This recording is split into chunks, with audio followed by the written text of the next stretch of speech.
Alors du coup, voici les questions. Premièrement, il y a cette notion très importante chez nous, qui est très forte dans le judaïsme, c'est la notion de timing, de jour. Ça veut dire que Kippour, c'est un... Ah ouais, d'accord. Que Kippour, c'est un jour spécial. C'est-à-dire qu'on va faire des choses le jour de Kippour qu'on ne peut pas faire le reste de l'année. Impossible. Donc vraiment, il faut en profiter à fond. Et la préparation, elle est importante et c'est ce qu'on est en train de faire. On est en train de préparer. Là, en fonction de la préparation qu'on va faire ce soir, que vous avez fait avant depuis tout Elul, elle va faire que vous allez avoir une dimension qui n'a rien à voir avec ce que ça aurait pu être. Je parle de tout Elul, là, et de toute la préparation de l'année. Vous allez vivre ce jour-là. Mais tout va se jouer en un peu plus de 24 heures. Il faut être au bon moment. C'est pas genre... Alors évidemment, on arrivera à la question, mais je ne comprends pas. Mais toute l'année, on peut faire Teshuvah. Alors, quelle différence il y a entre ce jour-là et les autres? Alors, évidemment, on vous dit, ouais, il est venu, alors vraiment, il nous prend pour je sais pas qui. Non, mais c'est plus facile de faire Teshuvah ce jour-là. On va voir que ça va beaucoup plus loin que ça. C'est vrai, c'est juste. C'est plus facile de faire Teshuvah ce jour-là, donc il faut en profiter au maximum. Mais ça va aller un peu plus loin que ça. Deuxième point, c'est que on voit que Rosh Hashanah, on dit Aseret Yemei Teshuvah. Il y a les 10 jours de Teshuvah. Je ne sais pas si on peut fermer là. En fait, vous savez, il y a un âge à partir de 40 ans, ça fait longtemps, on est très sensible au bruit. Alors, vous ouvrez si vous voulez de votre côté, par contre. Donc, les 10 jours de Teshuvah, alors on dit que à Kadosh Baruch Hu, on va le trouver là où il se trouve. C'est des jours particuliers. C'est des jours très particuliers. Et donc, il faut faire Teshuvah pendant ces Aseret Yemei Teshuvah, comme leur nom leur indique, les 10 jours de Teshuvah. Le problème, c'est que la Teshuvah, la base de la Teshuvah, c'est de faire le vidouille. C'est de dire à Hachem ses fautes, d'exprimer ses fautes. On les exprime à Hachem et on les réalise, oui. Or, on fait ça pendant Kippour, on fait ça pendant les 7 jours entre Rosh Hashanah et Kippour, ça fait 7 et 1, 8, mais on ne fait pas ça pendant Rosh Hashanah. Pourquoi Rosh Hashanah, on ne fait pas des vidouïm? Oui. Alors vous avez déjà la réponse, vraiment il va nous faire que des trucs qu'on connaît déjà. Vous allez voir, il y aura peut-être d'autres réponses. La réponse de base que tout le monde connaît, c'est que c'est un jour où c'est Yom Hadin, on est jugé, on se présente devant le roi, et donc c'est un catégore, c'est une accusation. On essaye de passer en douce, donc on évite de s'accuser, d'accord? Alors si c'est comme ça, si le jour de Rosh Hashanah, on évite de s'accuser, on évite de se descendre devant Hachem, d'accord, on essaie de voir haut, de dire ouais. Alors pourquoi à Yom Kippour on y va, on n'arrête pas de faire vidouille? On est aussi jugé le jour de Yom Kippour. Donc comment ça se fait qu'il y a cette différence-là? Ensuite, je ne sais pas si vous savez, non, vous le savez certainement, il y a une marloquette, c'est-à-dire qu'une discussion dans la Gemara entre Rabbi Yehuda Hanassi et les Rabbanan. Attention, Rabbi Yehuda Hanassi, c'est pas juste un Tana. Rabbi Yehuda Hanassi, c'est un des plus grands Tanaïm de toute l'histoire, de toute la génération. C'est lui qui a compilé toutes les Mishnayot. Vous savez, quand quelqu'un quitte ce monde, il a une certaine impureté. L'impureté, elle provient de tout le potentiel spirituel qu'il n'a pas pu réaliser. Rabbi Yehuda Hanassi, c'est pour ça que les Kohanim n'approchent pas, David ne peut pas approcher. Eh bien, Rabbi Yehuda Hanassi, il a dit, les Kohanim, ils peuvent venir à mon enterrement. J'ai réalisé tout mon potentiel. Vous vous rendez compte le niveau? Rabbi Yehuda Hanassi, à la fin de sa vie, il a levé les mains comme ça au ciel. Il a dit à Hachem, tu sais que même ces 2 petits doigts, toute ma vie, je les ai utilisés que pour toi. Tout ce que j'avais, c'était que pour toi. Et il était riche comme un empereur. Il était extrêmement riche. Tout ce qu'il a utilisé, que pour Akadosh Baruch Hu. Donc Rabbi Yehuda Hanassi, c'est vraiment...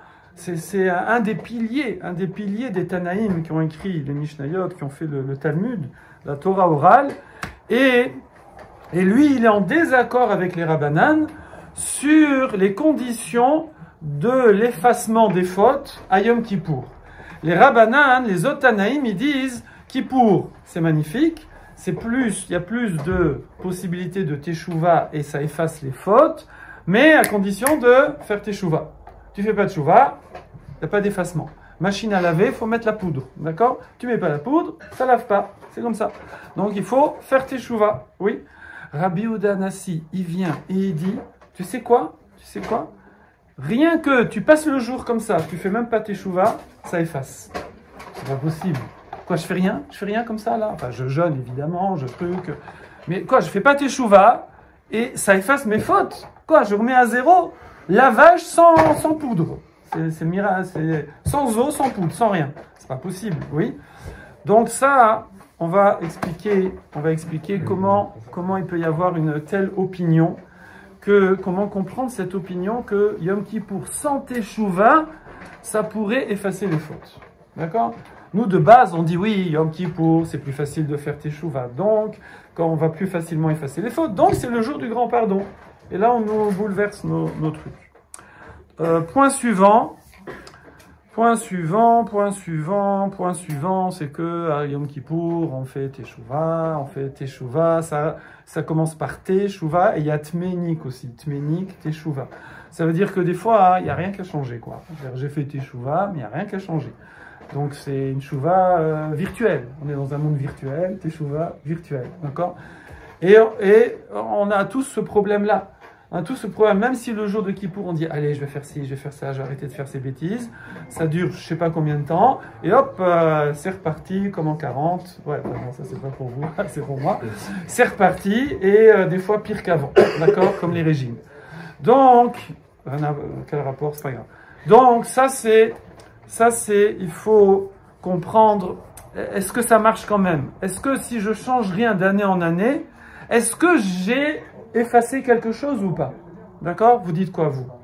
J'ai effacé ou pas? Ça veut dire quoi si je change? J'ai rien changé, walou, c'est exactement la même photo. D'accord? Pareil. Est-ce que... Mais j'ai fait teshuva le Yom Kippour, mais tout est retombé le lendemain. Est-ce que j'ai quand même remis des compteurs à zéro ou pas? Qui dit oui? Oui, parce qu'il y a un certain processus à la teshuva. Il y a deux oui, c'est tout? Non, je parle pour les rabbanim, parce que la halakha, c'est qu'il faut faire teshuva. Bon, ok, on verra. Question suivante, pareil, c'est que c'est bien gentil, il faut faire teshuva, il faut essayer de changer. Eh ben, je suis désolé, moi, j'y arrive pas. Il y a des trucs, j'y arrive pas. Et si j'y arrive pas, alors je fais quoi? Si j'y arrive pas, je fais quoi? D'accord?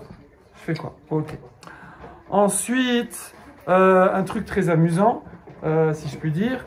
Peut-être les filles, vous avez déjà fait ça, parce que c'est un truc qui est plus chez les femmes. C'est les chaînes de la Shonara. Vous connaissez les chaînes de la Shonara?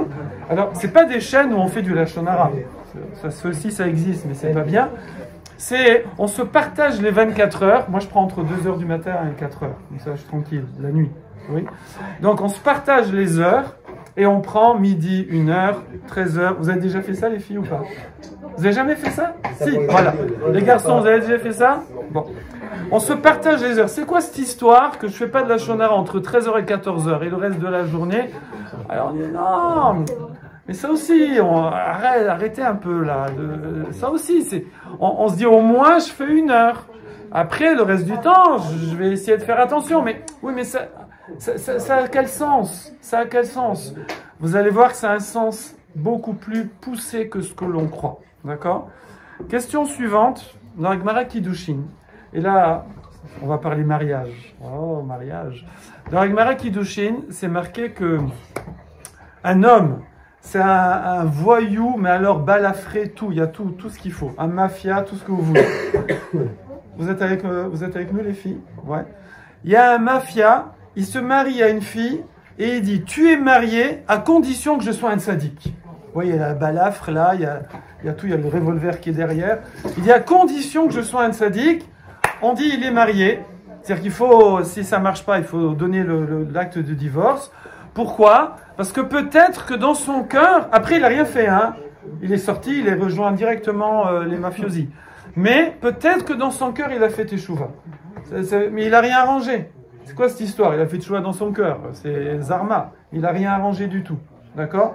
Par contre, nous, on trouve ça sympa parce que peut-être on fait ça aussi à Kippour des fois. On dit, je fais teshuva, ça remet le compteur à zéro, et le lendemain, on reprend tout frais, d'accord? Dernière question. On nous dit qu'il faut prendre des choses sur soi. Il faut prendre des choses sur soi. Mais moi, des fois, j'arrive pas à doser. À chaque fois, je me plante. Je prends un truc, c'est trop gros, ou je prends un truc, c'est trop petit. Et du coup, c'est rien du tout. Ou alors, j'arrive pas parce que j'ai pris un truc trop difficile. Et comment arriver à doser ça? Voilà. Donc voilà la liste des questions. Rien que les questions, ça a pris du temps. Qui peut me répéter les questions dans l'ordre? Personne, vous inquiétez pas, moi non plus. Si j'avais pas le papier, impossible. Vous les avez toutes oubliées, c'est pas grave, on va voir les réponses. Maintenant, on va voir les réponses. Vous avez oublié, moi j'ai oublié, mais c'est enregistré, donc c'est ça l'essentiel. Voilà. Alors maintenant, on va faire, ne vous inquiétez pas, là, c'est pas proportionnel, hein, c'est-à-dire, je vais pas faire 2 heures maintenant pour répondre. Mais maintenant, on va voir des textes, comme ça, rapidement, des résumés, et ça va répondre à toutes les questions qu'on vient de citer. Vous êtes prêts? On fait une pause ou on enchaîne? On enchaîne, super. Alors déjà, on nous dit que Rosh Hashanah, c'est marqué que il faut, c'est marqué Tsarir liot kafouf. Il faut se plier. Comme le chauffard, il est plié, il n'est pas droit. D'accord? Alors que par contre, à Yom Kippour, on utilisait au Yovel, tous les 50 ans, un chauffard droit. D'accord? Et on dit qu'à Kippour, au contraire, il faut se redresser. Donc je répète, suivez bien, concentrez-vous, ça va être à chaque fois très court, résumé. À Rosh Hashanah, il faut être comme le chauffard kafouf, plié. Ça veut dire on est profil bas. Ça veut dire on est comme un rash. On dit celui qui est rash. Rash, c'est un jeu de mots. Rosh Hashanah, rash. Rash, ça veut dire hein? Quoi? Le bruit. Ah non, ça c'est non. Le rash ici c'est pauvre, d'accord? Il faut montrer. Moi, franchement, je mérite pas. Vraiment, faut jouer profil bas, comme on dit. Vraiment, à Rosh Hashanah, c'est pour ça, kafouf, je me baisse, profil bas. Alors qu'à Yom Kippour, je m'étale. On est pochette, on s'étale. Comme la Megillah, on dit comme la Megillah, vous savez, quand on lit à Purim, on l'étale comme ça, on l'ouvre. C'est-à-dire qu'à Kippour, il faut s'ouvrir comme ça, montrer tout, se montrer entièrement devant Hachem, alors qu'à Rosh Hashanah, on cache, si on peut dire, on se met comme ça. C'est quoi la différence? Ça va répondre aux premières questions. C'est parce que à Rosh Hashanah, on est dans un jour de jugement. On est un jour de jugement. Alors qu'à Kippour, on va être dans un jour de miséricorde, de Rachamanut. Si vous voulez, à Rosh Hashanah, on est devant le roi. Les rois, maintenant, on n'a plus l'habitude. Mais avant, les rois, ils coupaient la tête pour un rien. D'accord? On est devant le roi. Devant le roi, tu montres le moins de défauts possible. En même temps, c'est aussi une façon de montrer comment j'aimerais être. Vous voyez? C'est comme au Shidour. Quand il arrive tout beau, bien habillé, propre, bien rasé, tout. Voilà, c'est comme ça que je devrais être. Mais bon, après, il n'est pas comme ça et tout. Mais on essaye de se mettre clean à Rosh Hashanah. D'accord? Parce que là, je suis devant le roi. C'est la crainte qui domine. Par contre, à Kippour, c'est plutôt comme un enfant devant son père, devant sa maman, quand c'est les bons parents. Ça veut dire vraiment, le papa et la maman, il dit, viens avec moi, ne cache rien. Ne cache rien, sois transparent, je vais t'aider à arranger les choses. Tu peux tout me dire, tu peux tout me raconter. À Kippour, on va complètement s'ouvrir devant un Kadosh Baruch Hu. On monte, c'est pour ça qu'on fait vidouille, parce qu'on ne se gêne pas. On ne se gêne pas. Plus on va aller dans les détails, des creux de nos défauts, mieux c'est. On ne se gêne pas. Pourquoi? Parce que plus je vais sortir ces choses-là, plus Akadosh Baruch Hu, il peut les enlever. D'accord? C'est comme si vous voulez sortir les saletés. Bon, ça me fait penser à une pub, vous n'avez pas connu, c'est il y a 40 ans. Mais, non, si je vous la fais, elle est trop rigolote. C'était une pub sur une lessive. Et ils avaient fait comme ça, c'est un truc débile, mais ils avaient fait que la lessive, elle attrape les taches, elle les sort, elle les garde comme ça, et après l'eau, elle l'enlève, et elle garde comme ça les taches, et le truc, il est propre. C'est un truc vraiment... Bon, il y a encore le même... Bon, je suis plus à la page, voilà. En tout cas, voilà, à Kippour, il faut tout sortir. Il faut que ça sorte, donc on y va, on fait vidouille. À Rosh Hashanah, c'est tout le contraire. On fait discret. Alors, pourquoi? On vient d'expliquer. Mais il y a une explication encore plus profonde. C'est que à Rosh Hashanah, en fait, le fait de faire vidouille, le fait de dire à Hachem, j'ai fauté, genre, je fais tchouva, genre, je me corrige, c'est déjà osé. C'est, mais pour qui tu te prends? Quel tchouva? Ça fait 10 ans que tu fais la même chose. Qu'est-ce que tu me fais vidouille 50 fois? C'est pour ça qu'à Kippour, on voit qu'on est vraiment dans un jour de miséricorde, puisqu'à Kadosh Baruch Hu, il ne se moque pas de nous. il voit qu'on est en train de répéter 50 fois qu'on a fait des bêtises, alors ça fait 10 ans qu'on les fait, et on va encore les refaire, d'accord? Par contre, ça, à Rosh Hashanah, on évite. Alors ça répond aux premières questions. Ensuite, point suivant, c'est que on a dit le timing. Le jour de Kippour, comme on a dit, c'est un jour de miséricorde. Hachem va nous aider à faire Teshuvah au-dessus de toute possibilité humaine. C'est vrai que toute l'année on peut faire Teshuvah, mais ce jour-là on est boosté. Ce jour-là, quand on va lire, alors c'est pour ça c'est important au moins quand vous faites il y a des grands vidouim où il y a tous les détails, regardez la traduction. Parce que si vous dites tout en hébreu, vous pensez à rien, d'accord? Donc regardez la traduction et vous allez voir que tout y est, hein, tranquille, il y a tous les détails, il y a ce qu'il faut, hein, je pense pas, voilà. C'est très complet, c'est exhaustif. Et il faut vraiment essayer de réaliser, de penser toutes ces choses-là qu'on a fait, parce que Akadosh Baruch Hu nous donne une aide qui est unique dans l'année, c'est ce jour-là, au-dessus de toute possibilité humaine. Et Hachem ça veut dire on dit en hébreu, il est mythe horaire. Ça veut dire que quelqu'un, il va être capable d'avoir des élans comme ça, de regret, de teshuvah, qu'il ne pourrait jamais atteindre pendant l'année. Ok. Alors maintenant, les 10 jours, les fameux 10 jours. Quelle différence il y a entre Kippour et les 10 jours de teshuvah? Ça, on en a parlé un petit peu, on a dit, mais on va encore un peu préciser. C'est que, qu'est-ce qui nous empêche de faire Teshuvah en fait? C'est ce qu'on appelle Timtum Alev. Le cœur est bouché. La Touma, Timtum, bouché, Touma, c'est la même chose. En fait, c'est nous qui nous éloignons d'Akadosh Baruch Hu. Quand quelqu'un il comprend pas, on dit mais t'es bouché, d'accord? Mais nous on est bouché par rapport à la parole d'Akadosh Baruch Hu. On est bouché par rapport à la volonté divine. Et le jour, et normalement ce bouchage là, il fait que ça communique pas, ça passe pas, d'accord? Le principe d'un bouchon, qui c'est qui est plombier ici? Le principe du bouchon, c'est que ça passe pas, d'accord? Mais nous c'est pareil. Le flux entre Hachem et nous ne passe pas. Ça veut dire cette proximité avec Hachem, on l'a pas. Et du coup, on est chlet, oui. Et là, la magie du jour de Kippour, c'est qu'Hachem, il va quand même se connecter avec nous, nous permettre de se connecter avec lui, on va voir, parce qu'il y a c'est dans les deux sens, malgré le fait qu'on soit bouché. C'est-à-dire toutes ces fautes qu'on a accumulées pendant l'année.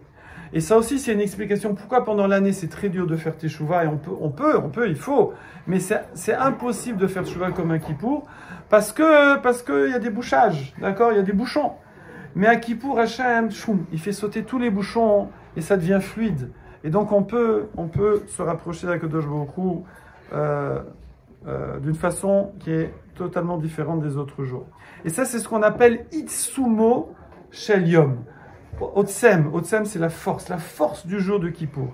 Et c'est comme ça qu'on explique la Shita, la vie de Rabbi Yehuda Hanassi, dont je vous ai parlé au début. Rabbi Yehuda Hanassi, il dit, ce débouchage, cette force qu'Akadosh Baruch Hu il met dans ce jour, elle est tellement forte que même si tu fais pas de Teshuvah, Hachem il vient, il te prend, il te sort de ta touma, il te sort de ton impureté, de ton bouchage. Et d'un seul coup, tu comprends. D'accord? Ça, c'est l'opinion de Rabbi Yehuda Hanassi. Mais il y a juste une condition. Donc, on a dit, il n'y a pas... Évidemment, s'il fait Teshuvah, Rabbi Yehuda Hanassi est d'accord que c'est mieux. Hein? On n'a pas dit qu'il ne faut pas faire Teshuvah. C'est sûr que c'est mieux. Mais c'est dans la théorie. Même si quelqu'un ne faisait pas Teshuvah, c'est sûr qu'il va faire un minimum.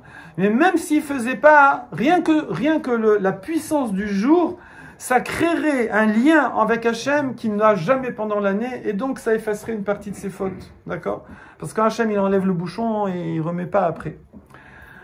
Mais il y a juste une condition quand même, c'est qu'il fallait y croire. Voilà, quand même. C'est-à-dire, si tu y crois, si tu crois qu'Hachem, ce jour-là, il va aller te chercher, alors il va te chercher même si tu ne fais pas tes teshuvah. Mais si tu n'y crois pas, d'accord? Alors maintenant, Rabbanan, on va expliquer les Rabbanan. Les Rabbanan, ils disent, bon, ils connaissent l'opinion de Rabbi Yehuda Hanassi, mais ils disent non. Nous, on pense qu'il faut faire teshuvah. C'est en fonction de combien je fais teshuvah que Akadosh Baruch Hu va effacer mes fautes. D'accord?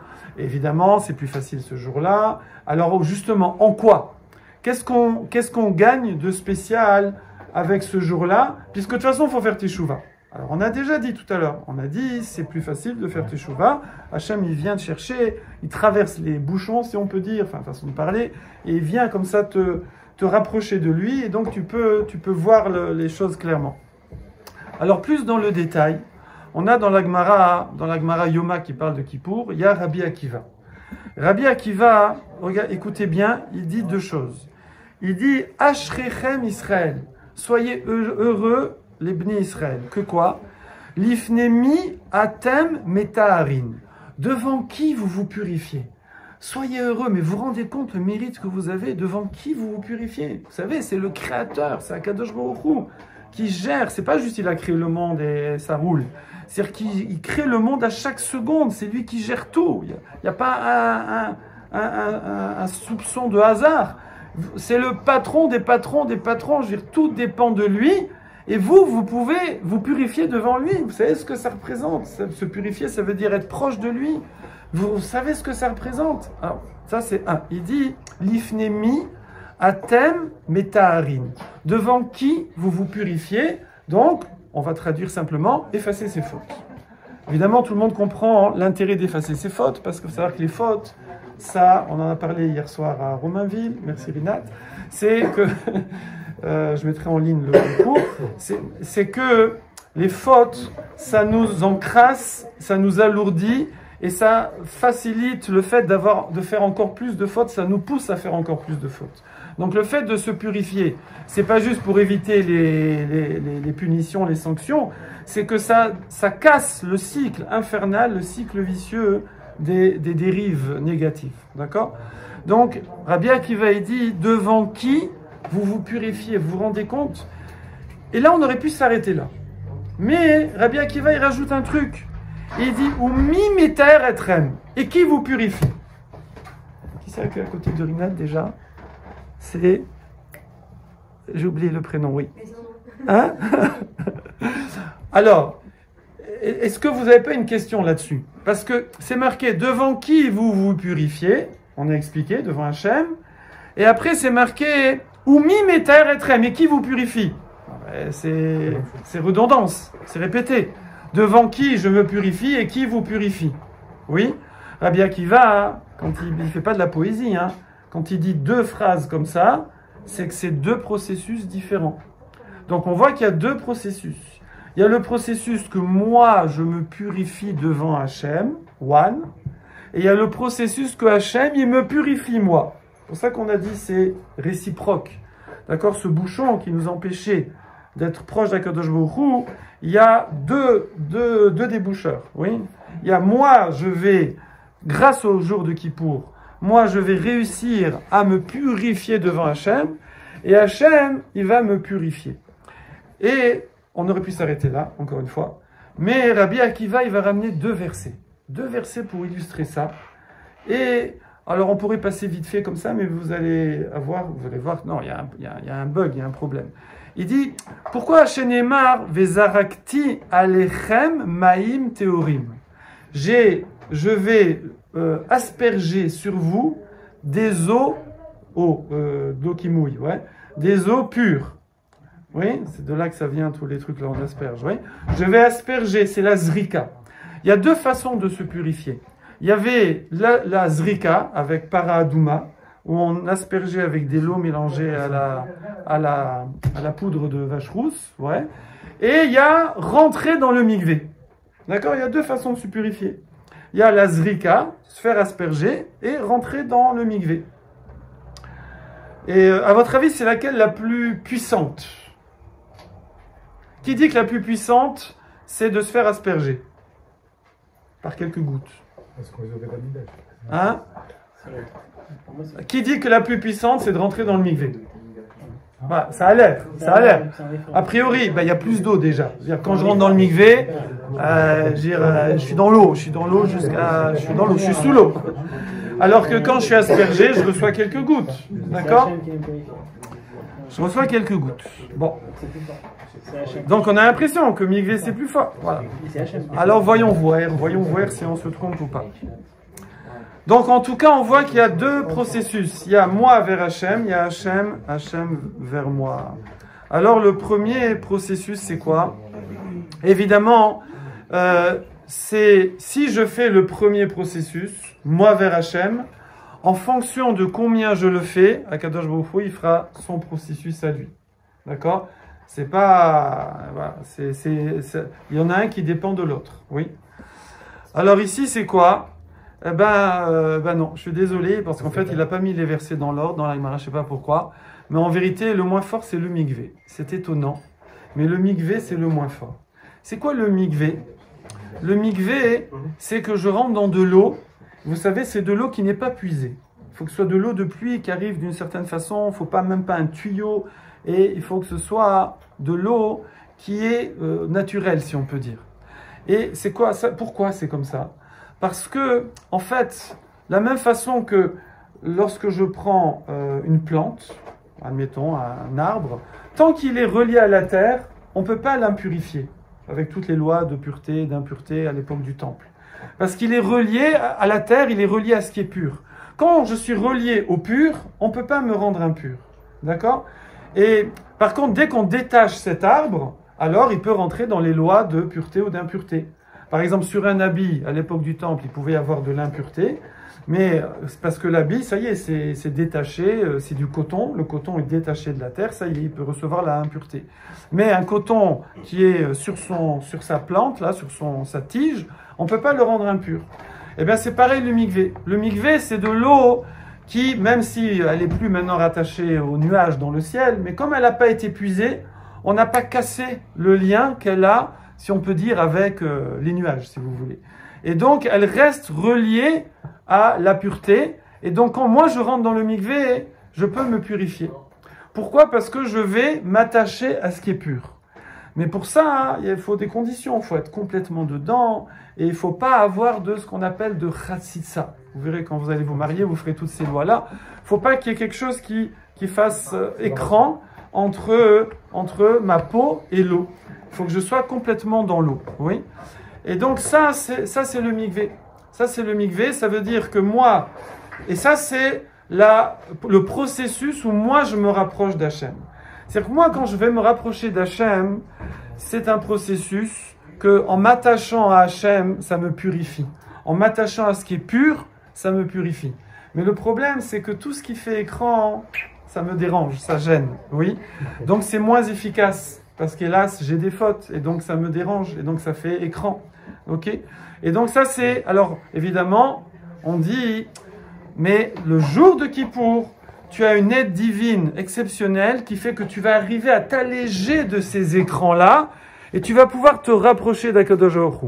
Et là, c'est la puissance totale.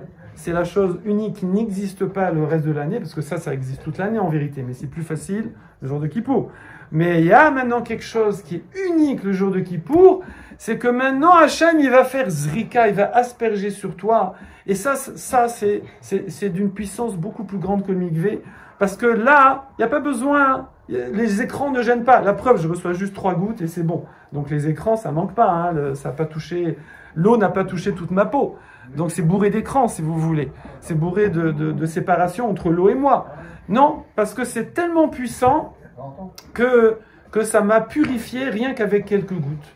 Et ça, c'est Akadosh Baruch Hu qui vient nous purifier. Donc, je répète, en fonction de combien moi j'ai fait mon travail de mon côté, qui normalement est un travail quasi impossible finalement, parce qu'on n'arrivera jamais à se purifier de toutes nos fautes, mais je fais ce que je peux, et c'est vrai qu'il va rester des écrans, d'accord? Et du coup, le mikvé, il n'est pas top, mais le fait que moi j'ai fait cet effort de me rapprocher et d'enlever comme ça ce qui nous sépare d'Hachem, Hachem il me prend et il tient plus compte des écrans et il me rapproche et il me purifie d'une façon unique pendant 24 heures. Uniquement le jour de Kippour. Ouais, on sent vraiment la différence qu'il y a entre Kippour et les autres jours de l'année. Ça c'est ce que nous dit Rabbi Akiva, expliqué par le Rav Friedlander ici, qui est quelque chose, moi j'avais jamais entendu ça de ma vie, c'est extraordinaire. Ça change complètement la façon qu'on a de concevoir le jour de Kippour. C'est vraiment, c'est pas juste, c'est plus facile de faire tchouva comme on dit toujours. C'est beaucoup, vous sentez que ça va beaucoup plus loin que ça.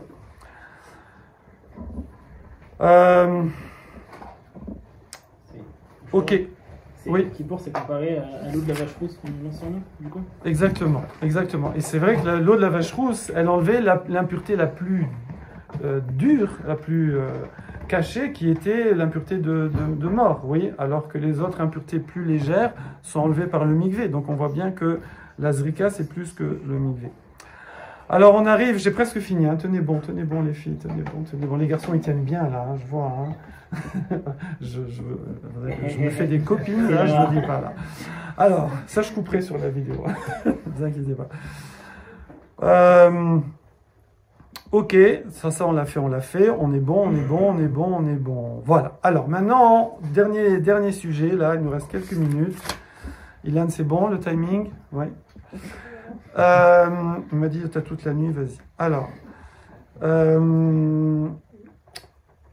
oui, on prend des kabbalotes sur nous, on prend des choses sur nous, et on nous dit que grâce à ça, on va arriver à effacer nos fautes. D'accord? Il faut comprendre. Alors, avec ce qu'on a dit avant, on peut comprendre. C'est-à-dire, je ne vais pas tout enlever.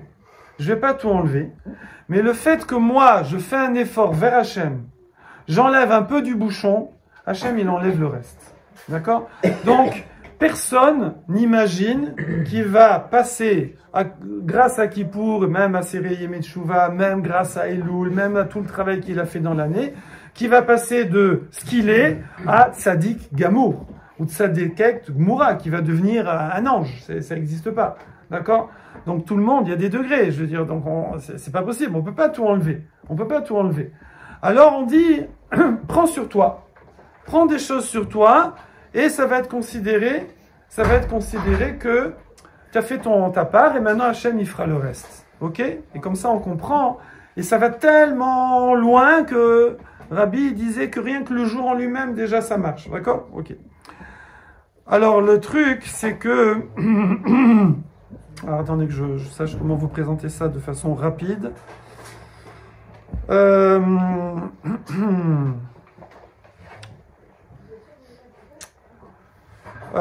c'est que on a un petit problème. C'est qu'il y a un Rambam qui dit c'est quoi faire teshuva? C'est qu'il faut charata, il faut regretter la faute. Il faut azivat achet, il faut arrêter la faute. Regretter la faute et faire vidouille. Oui. Et il faut le faire tellement bien que Yodea Ta'alumot, que même celui qui connaît les choses cachées, il sait que tu as fait une tchouva 100%. Ok? Donc apparemment, c'est pas, je prends une petite Kabbalah sur moi, un petit truc sur moi. Apparemment, il faut faire du gros nettoyage. C'est-à-dire si je fais pas à 100%, apparemment ça passe pas. D'accord? On a aussi Rabbeinu Yona, dans Sha'arit Teshuvah, qui dit que si quelqu'un, il prend toute la Torah, mais tout, 100%, nickel, mais il y a un petit truc, une petite mitzvah, même des Rabbanan qui dit, non, ça, je ne fais pas. D'accord? Il s'appelle Moumar Ledvar Avera. Il s'appelle un Moumar, c'est un renégat. Dis-moi, je fais 99,99%, donne-moi un petit quelque chose, je m'appelle Moumar. Rien que vous n'avez pas besoin de traduire Moumar, hein, on sent que c'est pas sympathique, oui. C'est un peu bizarre. Et il donne, pour comprendre, il dit, imaginez un maître et un serviteur. Alors, le maître, bon, on ne connaît plus ça, maintenant c'est 68, mais avant, un maître et un serviteur, le maître, il demande au serviteur, est-ce que tu es mon serviteur? Et le serviteur lui répond, oui, maître, mais sauf ça, tu ne me demandes pas. Il y a un truc que je ne fais pas. Tu peux me demander ce que tu veux, mais ça, tu ne me demandes pas. Alors, c'est plus un serviteur, c'est comme ça. Serviteur, c'est serviteur. D'accord? Imaginez, vous embauchez, je ne sais pas, un employé, et il vous dit, vous l'embauchez, donc je ne sais pas moi, pour faire, dites-moi un truc, je ne sais pas, plomberie, voilà. et il dit je fais plomberie, mais voilà, moi je vais pas, je sais pas moi, hein, je vais pas dans les caves. Ah, attends, les caves, tu sais, t'es pas plombier alors. T'es pas plombier, je suis désolé. T'as un plombier, mais t'es pas un plombier, d'accord? Voilà. Alors, donc comment nous, avec une petite Kabbalah, comment on peut dire que on a fait notre part et que Hachem il va nous se rapprocher de nous, faire sa part à lui? Comment on peut comprendre ça? Alors, et voilà, et c'est ça le secret. Donc ça, qui c'est qui nous dit ce secret ici? Je vois plus rien là. C'est Rav Israël Salanter. Rav Israël Salanter, il nous dit comme ça. Il nous dit en vérité, on a une vision, nous, globale. Alors là, tenez-vous bien, parce que c'est quelque chose que je n'avais jamais entendu. Enfin, je l'ai un peu vu comme ça, à droite, à gauche, mais je l'avais jamais vu comme ça, bien. Bon, il y a 2 pages, là, je vous résume, mais c'est que nous, on a Shabbat, par exemple. Shabbat. Tzniut, Kasher, d'accord? Tu fais Shabbat ou tu fais pas Shabbat? Non, je fais Shabbat. Comme une fois, un jeune, il m'a dit, je fais Shabbat, mais là, j'ai fait une petite afsaka. Vous savez, j'ai fait une interruption parce que je devais passer un coup de fil, mais je reprends. J'ai fait une afsaka, genre, c'est l'homme d'os, vous voyez, pour ceux qui comprennent. Donc, ou quelqu'un, il fait Tzniut, mais pas le dimanche. Le dimanche, je m'éclate, d'accord? Je fais en semaine, mais le dimanche, non, je fais pas de Tzniut. Ou quelqu'un, il mange kasher, mais à la maison, mais au restaurant, je mange, d'accord? Est-ce qu'il mange kasher? Est-ce que ça s'appelle Tzniut? Est-ce que ça s'appelle faire Shabbat? D'accord? Hein? Voilà. Alors, nous, on a cette notion-là. Bon, évidemment, c'est sûr que c'est mieux quelqu'un qui fait tout, qui fait complètement. Mais il faut savoir que en vérité, non, c'est pas comme ça. C'est pas comme ça. Il y a, et là, c'est très poussé. C'est que chaque mitzvah, chaque commandement divin, dans le positif ou le négatif, est en fait de chalakim, il fait de petits morceaux, si vous voulez. Il y a des fractions. Et en vérité, à chaque fois que je fais une fraction dans le positif, ou que j'évite de faire une fraction dans le négatif, ça s'appelle que je fais quelque chose. Ça a une valeur. Ça a une valeur. Une fois, on était aux États-Unis, on est allé chez un Rosh Yeshiva avec des garçons, c'était que des garçons, et la plupart ne faisaient pas Shabbat. Et le Rosh Yeshiva a commencé à faire le tour, et il dit pourquoi tu fais pas Shabbat? Ben parce que je suis coiffeur, parce que moi je fais ceci le samedi, etc. Il dit vendredi soir tu coiffes pas? Non, vendredi soir tu fais pas ci, tu fais pas ça. Alors fais vendredi soir. Les garçons ils étaient très étonnés, moi aussi d'ailleurs j'avais jamais entendu ça. Je dis je comprends pas, mais je prends un exemple énorme pour vous, mais je vois rien qu'à vous regarder que vous n'êtes pas là, mais je veux dire après vous pouvez extrapoler aux petites choses, oui. Mais et il a dit non, déjà, ça s'appelle que tu es dans Shabbat, si tu fais déjà vendredi soir. Et ça va être l'explication du coup du Lashon Hara de 13h à 14h. Ça veut dire que non seulement il y a des morceaux de la mitzvah, mais même dans le timing. Pourquoi? Parce qu'il y a des moments où des fois c'est plus facile que d'autres. Alors attention, les moments où c'est plus facile que d'autres, on va dire par exemple, étudier on a fait un cours, Ilan a fait participer à ce cours, entre autres, le dimanche, oui. Le dimanche, en fin d'après-midi, on faisait un cours au 24, à Ortora Jeunesse. Ah oui, il faut que je parle du local, là, j'ai oublié de faire à la fin. Et pub. Mais le cours n'a marché que pendant automne-hiver. Vous savez pourquoi? Il fait nuit, il fait froid, on est au cours. Mais printemps-été, terrasse. D'accord? C'est fini. On est passé de 12, 13 garçons à 8, 5, 6, 5, 4, 3, 2, 1, 0. Même moi, j'y étais plus après. Donc, il y a des moments où c'est plus facile, où c'est moins facile. Les filles, la tzniut, c'est plus facile en hiver à moins 20, on est d'accord? Bien que, il y en a, elles trouvent encore des systèmes. Mais qu'en été, quand il fait 40, oui. Et il y a des cycles aussi dans la vie, dans notre journée. Le matin, des fois, il y en a, ils arrivent à faire ça, mais l'après-midi, ils n'y arrivent pas, etc., etc. Ce qui se passe, c'est que quand c'est plus facile, attention, si je fais pas, c'est plus grave. Mais quand c'est plus difficile, si je fais pas, c'est moins grave. Ok? Donc, L'avantage, au moment où c'est facile de faire la mitzvah ou d'éviter la bêtise, c'est que non seulement je m'évite que ce soit grave, parce que là, attention, tu n'as pas d'excuse, c'est facile, d'accord? Mais en plus, ça s'appelle que j'ai une part dans cette mitzvah-là. Une mitzvah, c'est pas ou tout ou rien. C'est pas ou tout ou rien. Et donc ça, c'est pour ça que toute Kabbalah que l'on prend, même si c'est une Kabbalah des petites choses, c'est augmenter un peu des mitzvot, même si on n'arrive pas à 100%, ou diminuer des bêtises, même si on n'arrive pas à 100%. D'accord? Donc quelqu'un, il va dire, voilà, moi, je fais telle bêtise tous les soirs. Eh ben non, ben le jeudi soir, je la fais pas. Oui. Le vendredi soir, il ne fait pas parce qu'il n'y a pas l'électricité. Admettons, vous avez compris, hein, comme bêtise. Mais je ne fais pas le jeudi soir, alors que je pourrais la faire. Eh ben, c'est énorme. Et il dit ici, c'est énorme, on n'imagine pas ce que c'est. Quand on fait des efforts comme ça, et nous, des fois, on fait iyush, ça s'appelle en hébreu, on abandonne parce qu'on se dit, j'arriverai jamais jusqu'au bout. J'arriverai jamais à faire ça totalement. Alors, c'est même pas la peine de commencer. Eh ben non, c'est ça l'erreur.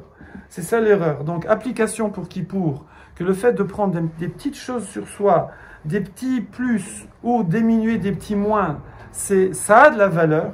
Et deuxième, et même si c'est juste pour des plages horaires, c'est non seulement une partie de la mitzvah, une partie de l'acte, mais même sur une plage horaire, d'accord? Quelqu'un, il va dire, voilà, moi j'arrête de faire telle bêtise de telle heure à telle heure. Ça s'appelle une Kabbalah. Ça s'appelle que je me suis purifié devant Hachem. Et Hachem, il va me purifier. Donc c'est banco, d'accord? Et dernier point, j'ai fini avec ça. Tenez bon, on y est. Et ça, c'est le père de Rav Dessler, Rav Eliyahu Dessler Zatzal, qui avait donné ce yesod-là. Il dit, tu peux même donner des fourchettes. Ouais, pour manger, des fourchettes. Non? Tu peux même... Ouais, vous rigolez plus à mes blagues, d'accord, j'ai compris, je vous ai saoulé.